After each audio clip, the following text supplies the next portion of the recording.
আসসালামু আলাইকুম। আপনারা দেখতে পাচ্ছেন এটা একটা ইনকিউবেটর। তো আজকে আমরা ইনকিউবেটর সম্পর্কে আপনাদেরকে ধারণা দিব।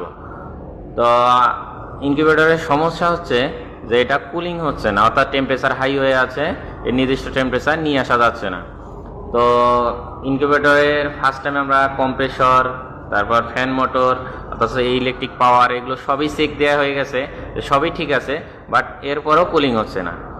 তো প্রথমে আমাদেরকে অবশ্যই চেক দিতে হবে গ্যাস প্রেশারও ঠিক আছে কিনা। এখন তো গ্যাস প্রেশার দিয়ে দেখছি আমরা যে গ্যাস এর ভেতরে কোনো গ্যাস নাই, অর্থাৎ গ্যাস প্রেশার একদম লো। তো এখন আমাদের চেক দিতে হবে যে লিকেজ হয়েছে কিনা, তাহলে গ্যাস তাহলে চলে গেল কই। তো আগে ফার্স্ট টাইম আমাদের কম্প্রেসরে নন রিটার্ন ভালভ লাগানো আছে, তো সেদিক দিয়েই আমরা আগে কম্প্রেসর দিয়ে প্রেশার দিলাম, দেওয়ার পর এখন কন্ডেন্সারে আমরা লিকেজ চেক দিচ্ছি যে আসলে কন্ডেন্সারে লিক আছে কিনা। তো চেক দেওয়া শেষ যে কন্ডেন্সারে কোনো লিক আমরা খুঁজে পাইনি। তো কন্ডেন্সারে নাই, অর্থাৎ হচ্ছে এখন আরেকটা অংশ আছে, সেটা হচ্ছে কুলিং অংশ, অর্থাৎ ইভাপোরেটর অংশ। এখন আমরা ইভাপোরেটর অংশটাই লিকেজ চেক দিব। তো ইভাপোরেটর অংশটা আমাদের লিক চেক দিতে গেলে অবশ্যই ইনকিউবেটরের ভিতরে মালামালগুলো সব নিচে নামাইতে হবে আগে। এরপর আপনার কাভারের চতুর্দিকে স্ক্রু রয়েছে, স্ক্রুগুলো খুলে ফেলতে হবে। এরপরে আমরা ইভাপোরেটর অংশ অর্থাৎ কুলিং চেম্বার দেখতে পাবো। তো আপনারা সঙ্গেই থাকুন এবং ভিডিও দেখতেই থাকুন যে কিভাবে একটা ইনকিউবেটরে কুলিং চেম্বার বের করে লিকেজ রিপেয়ার করতে হয়। আপনারা দেখতেই থাকুন।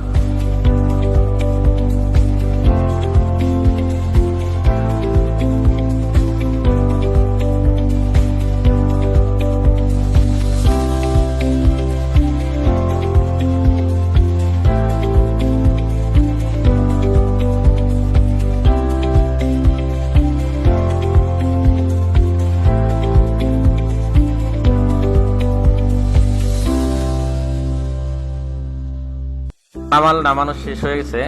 এখন এই কুলিং চেম্বার বের করতে গেলে তার আগে ফ্রন্ট কাভারগুলো খুলতে হবে। ফ্রন্ট কাভারের চতুর্দিকে স্ক্রু দিয়ে আটকানো আছে। হ্যাঁ, আমাদের আগে ফার্স্ট আপনারা দেখতে পাচ্ছেন যে চতুর সাইডের স্ক্রুগুলো আগে খুলতে হবে।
স্ক্রু খোলা শেষ হয়ে গেছে। দেখেন এখন কাভার ওপেন করে আমরা কুলিং চেম্বারটা বের করে ফেলবো। এই যে আপনারা দেখতে পাচ্ছেন ভেতরে এই অংশটি হচ্ছে কুলিং চেম্বার, আর ঠিক এর উপরে রয়েছে কুলিং ফ্যান। এই কুলিং ফ্যানের মাধ্যমেই কিন্তু এই ইনকিউবেটরটি কুলিং চেম্বারের উপর দিয়ে বাতাস ফ্লো করেই ঠান্ডা করা হয়। যে এখন সাবধানে, অবশ্যই কুলিং চেম্বার খুলতে গেলে অবশ্যই সাবধান অবলম্বন করে খুলতে হবে। যে আপনারা দেখতেই থাকুন কিভাবে কুলিং চেম্বারটা খুলে ফেলা হবে।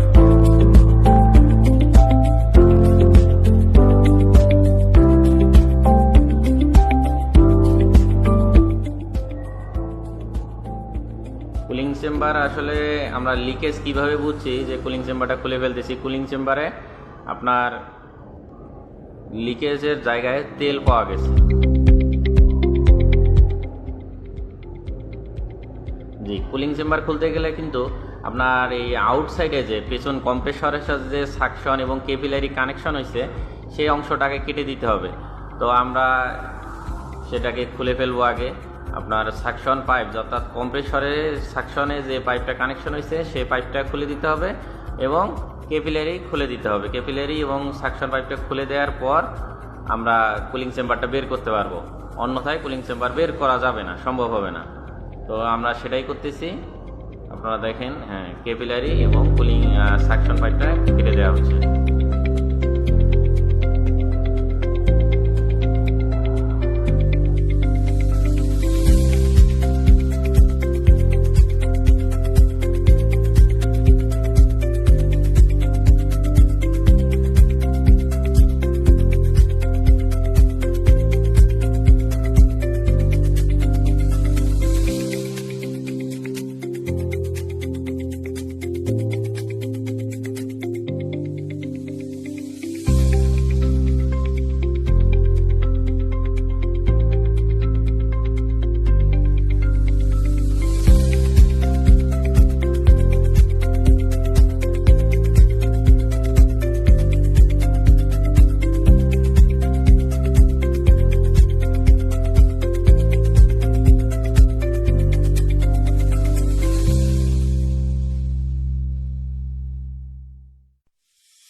জি, সাকশন পাইপ এখন খোলা শেষ, ক্যাপিলারিও কেটে ফেলা হয়েছে। পাইপটা হালকা একটু সোজা করে দিতে হবে, না হলে কুলিং চেম্বারটা বের করতে সমস্যা হতে হবে।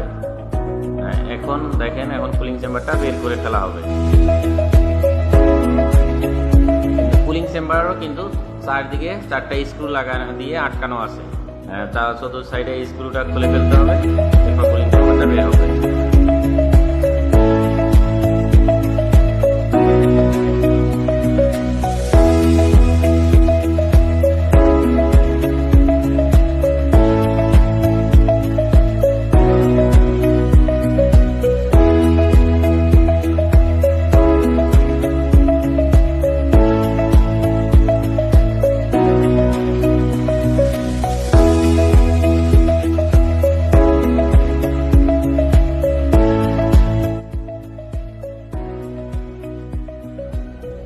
জি, এখন ধীরে ধীরে সাবধানে বের করতে হবে, যাতে পাইপ ভসকায় না যায়, অর্থাৎ বেঁকে না যায় পাইপ।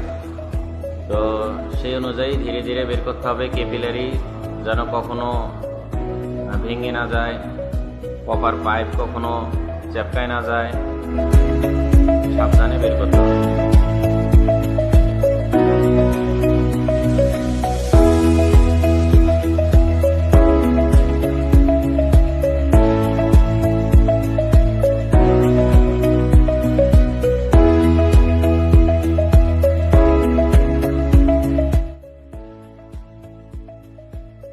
জি, কুলিং চেম্বার এখন খুলে ফেলছি।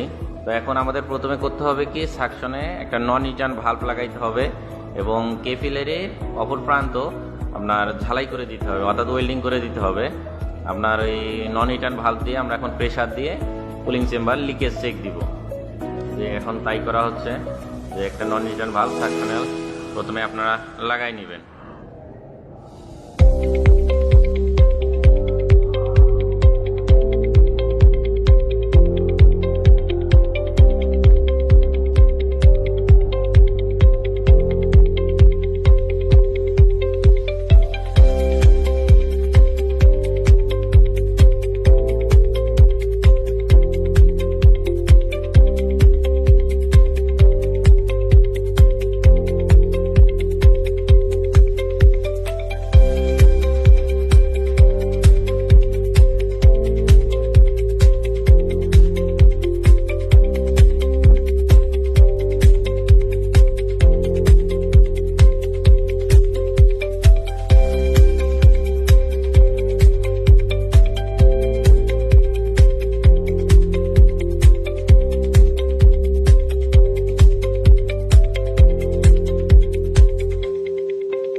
যে নন হিটার ভাব লাগানো হয়েছে এবং কেবেলের অপর প্রান্ত ব্রেজিং করে দিতে হবে,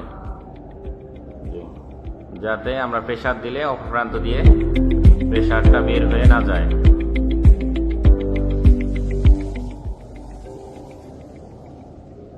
ওকে, হয়ে গেছে। এখন অবশ্যই একটু ঠান্ডা করে নিয়ে এখন আমরা প্রেসার দিয়ে লিকটা চেক দিব কুলিং চেম্বারের।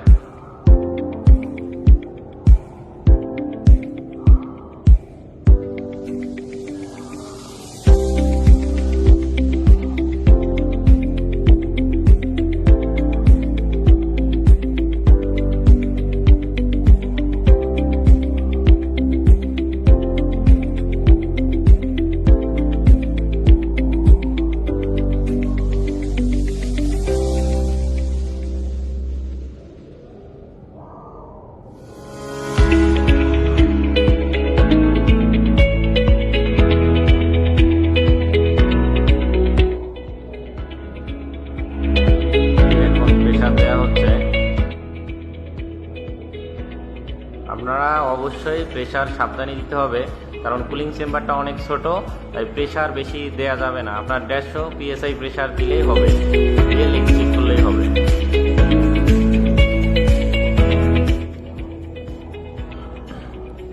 প্রেসার দেয়া হয়ে গেছে। এখন অবশ্যই আমাদের সাবান ফেনার পদ্ধতিতে লিকেজ চেক দেওয়া হচ্ছে।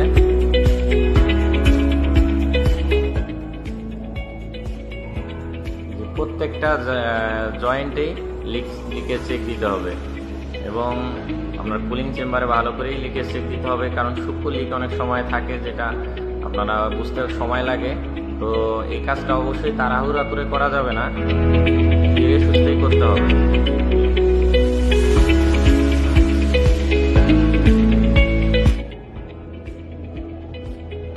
যেভাবে সাবান দিয়ে এভাবেই আপনারা লিকেজ চেক দিতে পারবেন।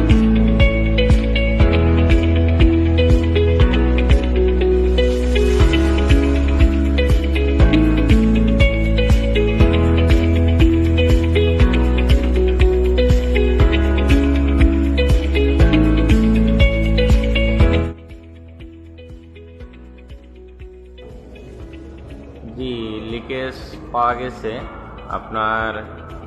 জি জি জি জি ওই জায়গায় লিক, হ্যাঁ ওই জায়গায়।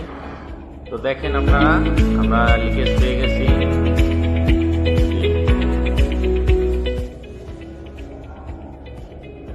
এখন আমরা লিকেজ শনাক্ত করতে পেরেছি। তো লিকেজ একটাই ছিল, জি ওই প্লান শিটের সাথে কপার পাইপ ঘর্ষণে লিকেজ হয়ে গেছে, গ্যাস বের হয়ে গেছে। এই যে দেখেন আপনারা কিভাবে হাওয়া বের হয়ে যাচ্ছে। এখন হাওয়া ছেড়ে দিতে হবে, হাওয়া ছেড়ে দিয়ে দেয়া হয়ে গেছে। এখন হাওয়া ছেড়ে এখন আপনার ওই লিক যে জায়গায় আমরা লিকেজ পেয়েছি ঠিক সে জায়গায় স্ক্রাব দিয়ে, অর্থাৎ কোনো ইন্ডিকেটর কোনো ব্লেড দিয়ে এটাকে পরিষ্কার করে নিতে হবে, কারণ আপনার ওয়ে না হলে এর মধ্যে ব্রেজিং আমরা ধরবে না। তো ব্রেজিং করতে গেলে অবশ্যই স্থান পরিষ্কার করতে হবে, এরপরে আপনার ব্রেজিং করতে পারবেন।